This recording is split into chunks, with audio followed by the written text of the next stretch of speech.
Apa aja sih yang harus dilihat di laporan keuangan? Yuk belajar indikator penting laporan keuangan. Pernah merasa pusing melihat laporan keuangan? Tenang ya, kamu itu nggak sendirian. Kebanyakan investor awalnya juga begitu.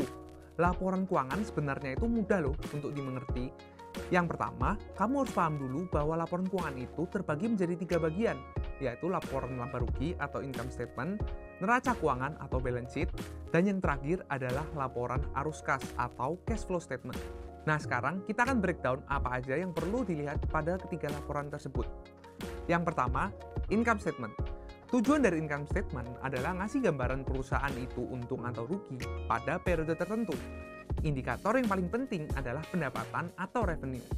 Perusahaan revenue tumbuh nggak dari tahun ke tahun. Terus, kita harus lihat laba bersih juga atau net income. Apakah di sini perusahaan laba bersihnya positif atau malah negatif? Kalau negatif, artinya perusahaan rugi ya. Lalu, kalian juga harus hitung yang namanya margin laba bersih atau net profit margin. Rumusnya itu simpel banget, tinggal net income dibagi dengan revenue.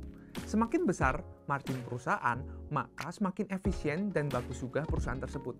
Yang kedua adalah debt to equity ratio atau DER. Rumusnya juga gampang, total utang dibagi dengan ekuitas. DER rendah menandakan perusahaan nggak terlalu bergantung sama utangnya. Semakin rendah, biasanya semakin aman.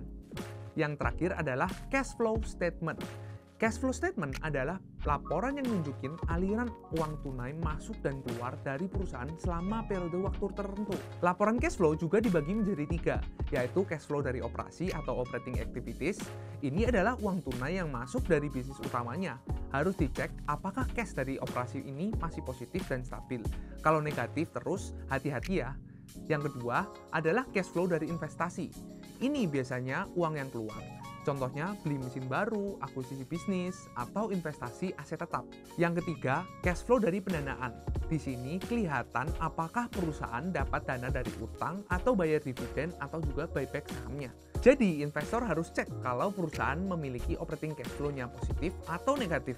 Kalau negatif, berarti perusahaan tidak menghasilkan uang meskipun profit bisa saja positif. Ajaib semua bisa.